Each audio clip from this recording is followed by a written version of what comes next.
November 17th 2021లో మా marriage అయింది. అప్పుడే 4 ఇయర్స్ అయిపోయినాయా అనిపిస్తుంది నాకైతే. ఈ 4 ఇయర్స్‌లో మేమైతే చాలా ఎక్స్‌పీరియన్స్ చేశాం.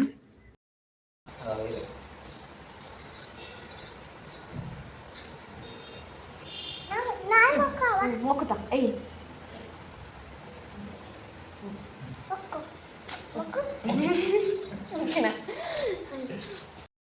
చిన్నపిల్లలు మనం ఏది చేస్తే అదే చేస్తారు కదా!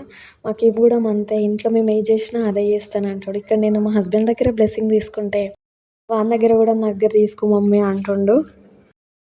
మేమైతే ఇంట్లో పూజ కంప్లీట్ చేసుకొని టెంపుల్‌కొచ్చినాం. ఇలా మనం ఏదైనా స్పెషల్ డే ఉన్నప్పుడు ఖచ్చితంగా టెంపుల్‌కి ఫ్యామిలీతోనొస్తే మంచిగా అనిపిస్తది కదా!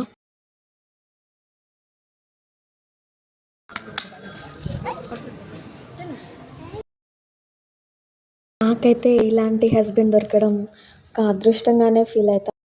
అన్నిట్లోనూ మంచిగా సపోర్టివ్ ఉంటాడు. ఇట్లాంటి హస్బెండ్స్ ఎంతమంది ఉంటారండి. ప్రతి దాంట్లో నాకు హెల్ప్ చేస్తూనే ఉంటాడు. ఇదెందుకు, అదెందుకు, ఇట్లా ఎందుకు చేసినావు, అట్లా ఎందుకు చేసినావు అని ఏ రిస్ట్రిక్షన్స్ పెట్టడు. ఈ 4 ఇయర్స్‌లో మాకు చాలా మంచి మెమోరీస్ ఉన్నాయి. అట్లనే చాలా బ్యాడ్ ఎక్స్‌పీరియన్స్ కూడా ఫేస్ చేసినాం. మా ఇద్దరికి 4 ఇయర్స్‌లో ది బెస్ట్ అంటే మా పిల్లలే. నాకు మా హస్బెండ్ అంటే ఎంత ఇష్టమో మా పిల్లలకి డబల్ అండి. ఎట్లా అంటే ప్రో అంటారు కదా! అట్లా అన్నట్టు. హ్యాపీ యానివర్సరీ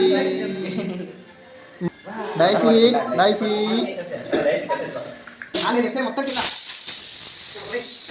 గోల్ చెప్పు.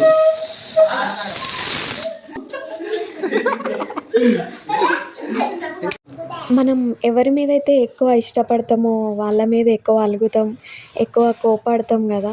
అలా అని చిన్న చిన్న గొడవల్ని పెద్దగా చేసుకోకండి.